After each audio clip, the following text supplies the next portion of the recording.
In our talk today, we'll be talking about how to meet the major crises of life: death, divorce, separation, disfigurement, injury, accident, catastrophe, those serious things which result in emotional overwhelms.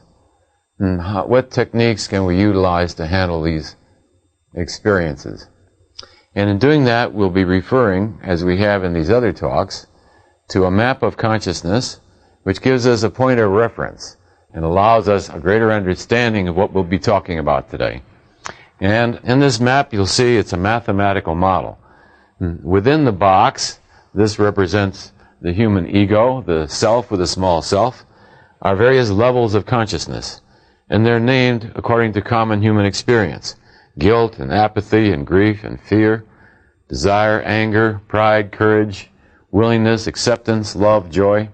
As we get towards the top, we get closer and closer to the truth. And as we get to the bottom, we get farther and farther from the truth. And you'll notice that death is calibrated at 0, enlightenment at 600.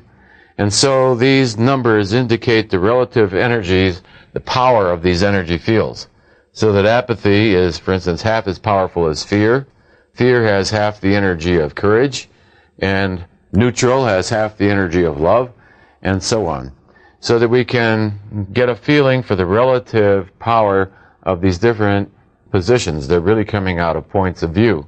You'll notice that there are arrows, so that everything below courage, you'll notice all the arrows go to the left, indicating that the effect is destructive, that the effect is anti-life, does not support life, and is in violation of the truth.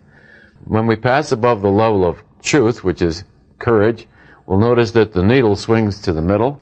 And as we get beyond that, into areas of lovingness, we'll notice that the arrows go to the right, indicating that these energy fields nurture and support life and are aligned with the truth. In the subject for today, acute catastrophic experiences which are overwhelming, we'll be referring to these energy fields then for a greater understanding, because we'll be talking about techniques with which to handle these emotional overwhelms. In these experiences, life suddenly becomes a nightmare. One is suddenly overwhelmed by an emotional storm. How to handle this acute event, how to shorten the period, and how to relieve the pain and suffering, diminish it to the minimum. Sample complete. Ready to continue?